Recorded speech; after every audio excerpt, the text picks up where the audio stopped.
The Galactic Assembly buzzed with conversation as representatives from dozens of star systems gathered in the massive crystalline chamber orbiting Nexus Prime. Ambassador Zeph 9 of the Catherian Collective stood at the central podium, his four arms gesturing frantically as holographic displays showed human expansion patterns across the galaxy's outer rim. Esteemed colleagues, Zeph 9's translator rendered his clicking sounds into standard galactic. We must address the rapid expansion of the species from Sol 3. In merely 50 rotations, they have established colonies on over 30 worlds. A wave of dismissive laughter rippled through the assembly. Chancellor Vorth of the Hegemon Empire, a massive reptilian being with scales that gleamed like polished obsidian, rose from his seat. You waste our time with concerns about primitives, who barely mastered nuclear fusion a century ago. They pose no threat to civilizations that have ruled the stars for millennia. That is precisely why they are dangerous, Zeph 9 insisted, his bioluminescent patches flashing urgent patterns. They adapt too quickly. Our scouts report that human vessels now incorporate technology they reverse-engineered from derelict ships found in asteroid fields. They learn from every encounter. High Magistrate Corvex of the Neural Syndicate, her tentacles writhing with amusement, projected her thoughts directly into the chamber's consciousness grid. Let them play with scraps. When they encounter true galactic powers, they will learn their place or be eliminated.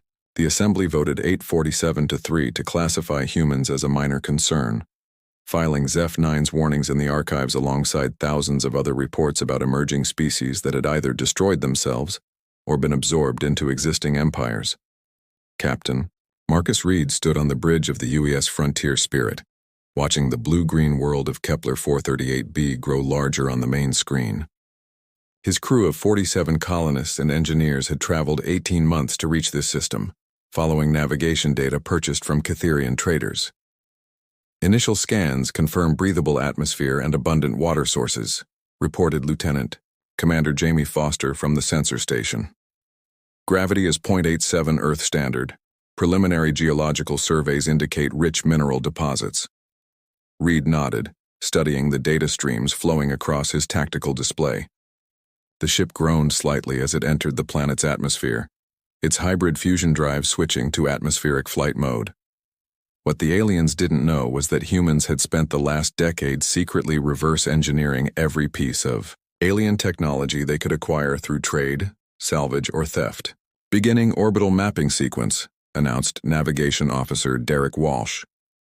I'm detecting several suitable landing sites near the equatorial continent. The soil composition looks promising for agricultural development. Reed watched his crew work with quiet pride. Each of them was cross-trained in multiple disciplines, a necessity born from humanity's resource limitations. Unlike the specialized castes of most galactic civilizations, humans had learned to be adaptable generalists. Meanwhile, in the depths of space, automated human probe ships continued their silent expansion. These vessels, no larger than shuttlecraft, carried quantum communication arrays that maintained instantaneous contact with Earth's growing network of colonies. They mapped star systems, cataloged resources, and identified potential threats or opportunities. The probes had discovered something troubling. Many of the galaxy's dominant species had grown complacent. Their technology had stagnated. Their military doctrine hadn't evolved in centuries, and their expansion had slowed to a crawl. They controlled vast territories but ruled them with outdated methods and ancient bureaucracies. 3 years after, the Galactic Assembly dismissed the warnings about humanity.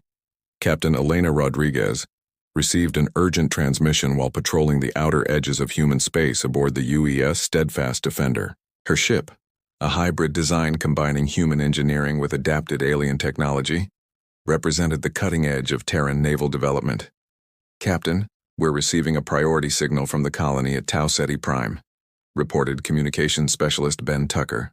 They're reporting contact with an unidentified alien fleet. Rodriguez moved to the tactical display, her experienced eyes quickly analyzing the incoming data. The colony had been established only 18 months ago, but it already housed nearly 10,000 settlers and served as a crucial mining operation for rare earth elements. Analysis of alien vessel signatures suggests they belong to the Drakmor hegemony, announced Chief Tactical Officer Lisa Park. 6 heavy cruisers and 2 battleships.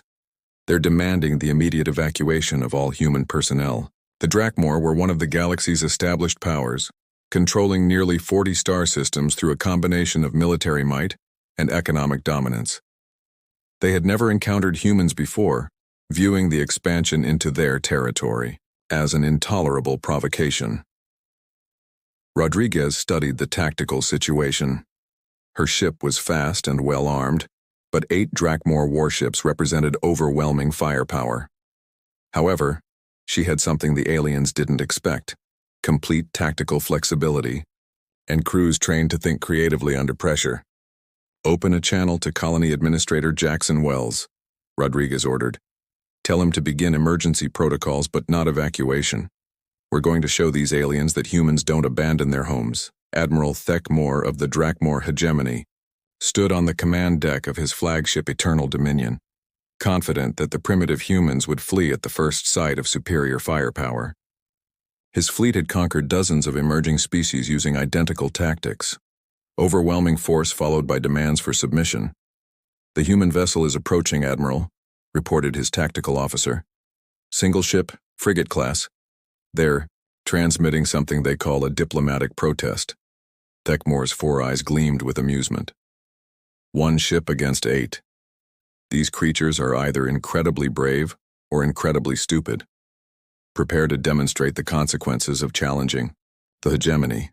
What happened next would be studied in military academies across the galaxy for generations. The UES Steadfast Defender didn't engage in traditional ship-to-ship combat. Instead, Captain Rodriguez executed a series of maneuvers that no alien commander had ever encountered. Using the planet's gravity well and magnetic field, Rodriguez slingshot her ship through the Drakmor formation at impossible angles. Her crew launched kinetic projectiles timed to arrive simultaneously from multiple vectors, while jamming systems disrupted alien targeting computers with frequencies that shouldn't have been possible to generate.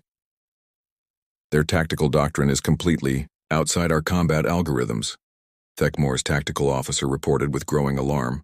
"They're using the asteroid field as cover, and somehow coordinating attacks from positions our sensors can't lock onto." The human ships seemed to be everywhere at once, striking targets and disappearing before return fire could be coordinated. Within 20 minutes, 3 Drakmor cruisers had suffered critical damage, and the flagship's shields were failing.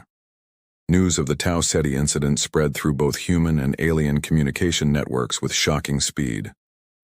Within weeks, the Galactic Assembly found itself facing a crisis they had never anticipated. Humanity had not only refused to back down from a superior force, but had actually defeated it.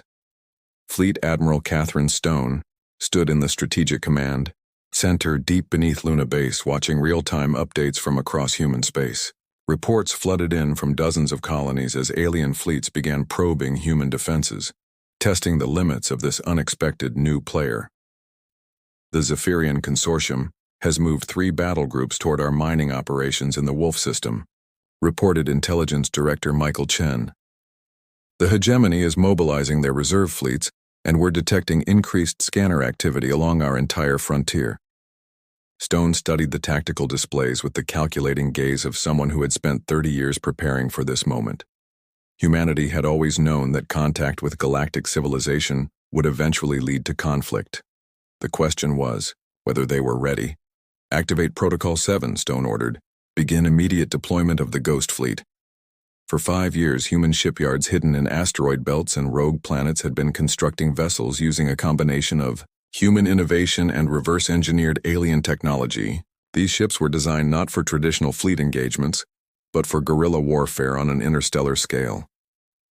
Captain David Martinez commanded the UES Silent Hunter, one of 50 stealth frigates that had been deployed throughout the galaxy. Over the past 2 years, his ship could remain undetected in deep space for months, monitoring alien communications and mapping fleet movements. "Target identified," announced his sensor operator, Lieutenant Amy Foster. "Zephyrian heavy cruiser, Stellar Majesty, escorting a supply convoy through the neutral zone. Intelligence indicates this vessel participated in the bombardment of human archaeological sites on Kepler 22b. Martinez smiled grimly. The aliens had made a crucial mistake in assuming that human warfare would follow conventional patterns. They expected large fleets engaging in predetermined battle formations, not invisible ships striking at supply lines and communication nodes. "Deploy the hunter-killers," Martinez ordered. "Let's show them what happens when you threaten human civilians." The attack came without warning. Tiny automated drones, each no larger than a fighter craft, emerged from seemingly empty space and overwhelmed the Zephyrian escort's point defense systems. Within minutes, the supply convoy was debris, and the heavy cruiser was sending desperate distress signals. Similar attacks occurred simultaneously across 6 star systems. Human forces had somehow achieved perfect coordination across thousands of light years, striking targets with precision that suggested intelligence-gathering capabilities far beyond what any emerging species should have possessed. High Command of the Zephyrian Consortium convened an emergency session aboard their mobile fortress Galactic Pride. Fleet Marshal Kexthal studied damage reports with growing alarm as his staff tried to comprehend how humans had achieved such widespread tactical success. "They're not fighting like any species we've encountered," reported his chief strategist. "No massed formations, no territorial defense. They strike and disappear, always targeting our weakest points. It's as if they know our fleet movements before we make them." What the aliens didn't understand was that humanity had spent decades studying galactic military doctrine through captured data cores and interrogated prisoners. They knew the standard tactics, communication protocols, and strategic thinking that had dominated galactic warfare for centuries. Human planners had identified the fundamental weakness in alien military thinking: predictability. Species that had controlled territory for millennia had become rigid in their approach to conflict, unable to adapt quickly to new threats. Commander Rachel Bishop stood on the bridge of the UES Retribution, leading a fleet of 30 human vessels toward the Drakmor home system. Intelligence reports indicated that the hegemony had massed over 200 ships to defend their capital world, confident that superior numbers would overwhelm the audacious human attack.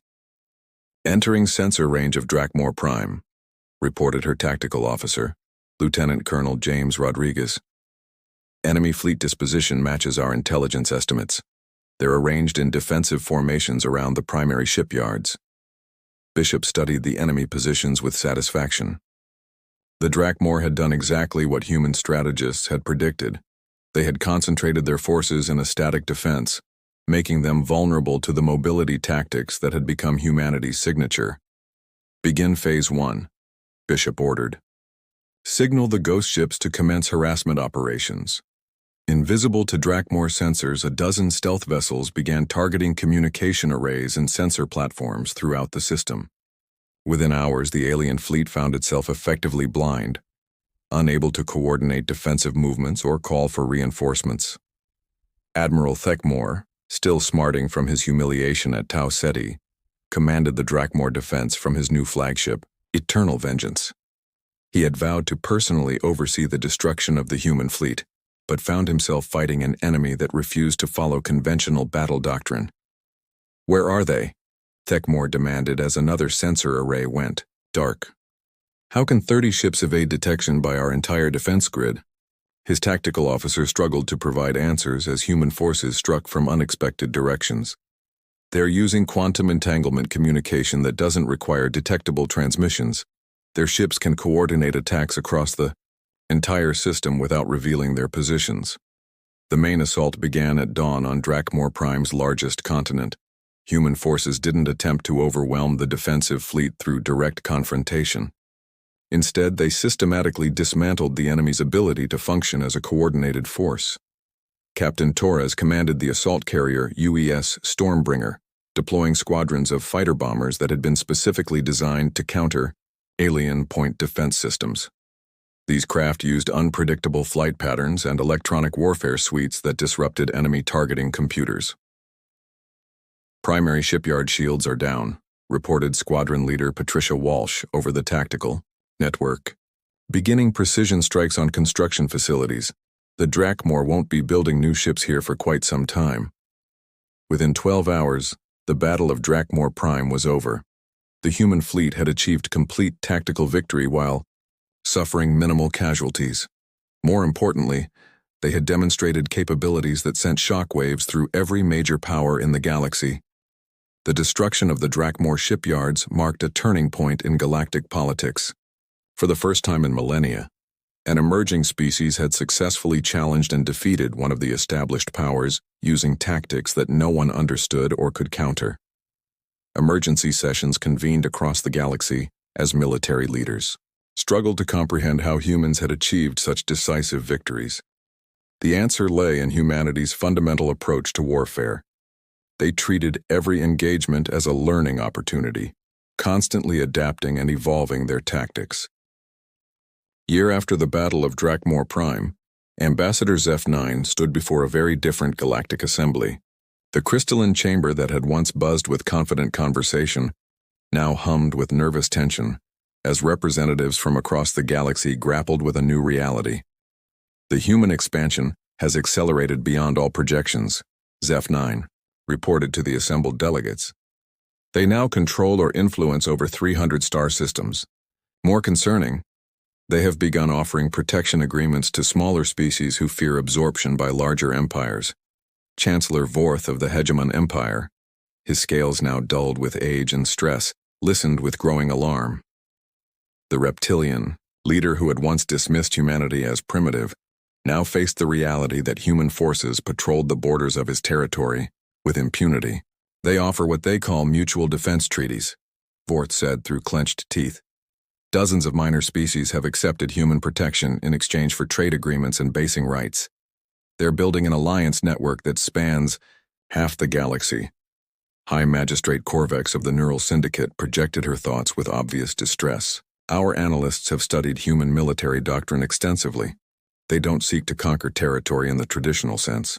Instead, they create webs of obligation and mutual benefit that bind other species to their cause.